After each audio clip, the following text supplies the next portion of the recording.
Hindi nyog. Yung aso dyan. May aso talaga dyan. Ang sakit na ng lalamunan ko kanina, mamaya ka sa akin. Kasi tagal hindi mamamaya din ko makakapit. Malakas ang maghapon na ito na walang tama.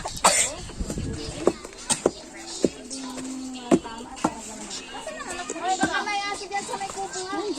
Ayun, malinis to? Kanina na lang sa loob. Baka nanonood. Hindi lang nagpapagpans yung aking bata. Mama. Antok pa ng balik niya. Si Mia pa rin.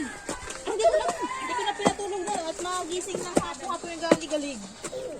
Hindi na nakapaghilang. Binisan ko na lang.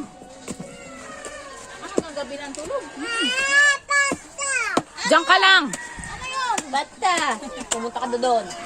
Diyan ka lang! Diba? Nasa iyo na nga ang cellphone ko Parito ay. daw yun, parito. Mas marami sila ngayon. Mas maidot ang mga bata. Paglaro na kayo doon na nakaano si Mia. Oh! Kaya ang dami nyo din binalot. Bye na.